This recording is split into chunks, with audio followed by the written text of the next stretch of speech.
Sports में UP तक की धूम, बेस्ट इलेक्शन कवरेज और बेस्ट रीजनल वेबसाइट के जीते अवार्ड। आपका बहुत बहुत शुक्रिया।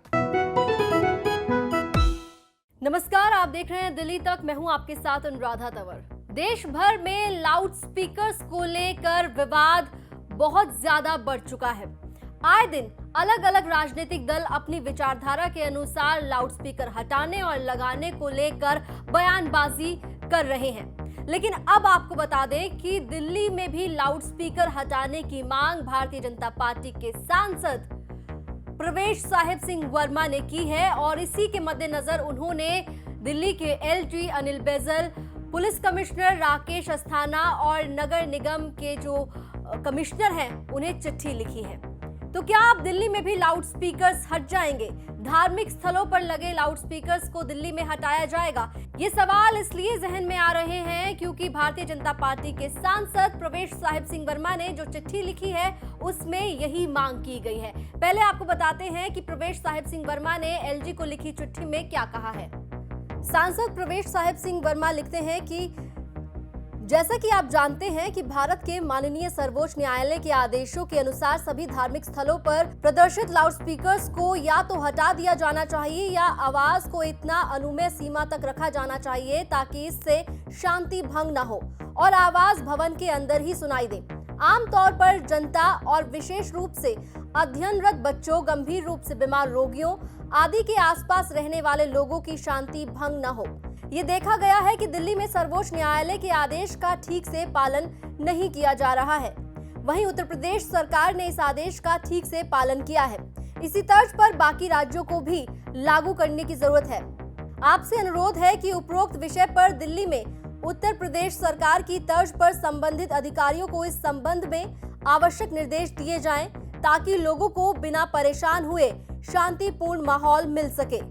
तो भारतीय जनता पार्टी के सांसद प्रवेश साहिब सिंह वर्मा ने ये चिट्ठी एलजी अनिल बैजल को लिखी है और ठीक इसी तरह के खत उन्होंने दिल्ली पुलिस कमिश्नर राकेश अस्थाना और नगर निगम के आयुक्त को भी भेजी है। अब आपको बताते हैं सुप्रीम कोर्ट का क्या जजमेंट था, क्या आदेश था जिसका जिक्र प्रवेश साहिब सिंह वर्मा ने अपनी चिट्ठी में किया है। लाउड स्पीकर पर सुप्रीम कोर्ट का आदेश। साल 2005 में सुप्रीम कोर्ट ने किसी सार्वजनिक स्थल पर रात के 10 बजे से लेकर सुबह 6 बजे तक लाउड स्पीकर या कोई भी यंत्र बजाने पर रोक लगाई थी। इस आदेश के तहत लाउड स्पीकर से लेकर तेज आवाज में म्यूजिक बजाना, पटाखे चलाने से लेकर हॉर्न बजाने पर रोक लगाई थी। उस वक्त चीफ जस्टिस आरसी लोहाटी और जस्टिस अशोक भान की खंडपीठ ने यह आदेश दिया था। तो सुप्रीम कोर्ट का आदेश ये कहता है कि रात को 10 बजे से लेकर सुबह 6 बजे तक किसी भी तरह का लाउड स्पीकर नहीं बजेगा, किसी भी तरह का यंत्र नहीं बजेगा। लेकिन नियम क्या कहता है वो भी जान लीजिए। तो क्या है लाउड स्पीकर का नियम? लाउड स्पीकर या कोई भी यंत्र का अगर सार्वजनिक स्थान पर इस्तेमाल किया जा रहा है तो उसके लिए पहले प्रशासन से लिखित में अनुमति लेना जरूरी है। रात के 10 बजे से लेकर सुबह 6 बजे तक लाउड स्पीकर या कोई भी यंत्र बजाने पर रोक है। हालांकि ऑडिटोरियम, कॉन्फ्रेंस हॉल, कम्युनिटी और बैंक्वेट हॉल जैसे बंद स्थानों पर इसे बजा सकते हैं। राज्य सरकार चाहे तो कुछ मौकों पर रियायतें दे सकती है। राज्य सरकार किसी संगठन या धार्मिक कार्यक्रम के लिए लाउड स्पीकर या दूसरे यंत्रों को बजाने की अनुमति रात 10 बजे से सुबह 12 बजे तक दे सकती है। हालांकि एक साल में सिर्फ 15 दिन ही ऐसी अनुमति दी जा सकती है। लाउड स्पीकर या कोई भी यंत्र बजाने की कितनी ध्वनि होगी ये भी इन नियमों में तय है। तो लाउड स्पीकर किस तरह से बजेगा, कब तक बजेगा, क्या समय सीमा रहेगी, उसके लिए ये कुछ नियम हैं जो तय किए गए हैं। लेकिन अगर आप नियम तोड़ते हैं तो फिर क्या होगा, क्या कार्रवाई होगी, क्या सजा होगी, वो भी जान लीजिए। इन नियमों का उल्लंघन करने पर कैद और जुर्माने दोनों का सजा का प्रावधान है।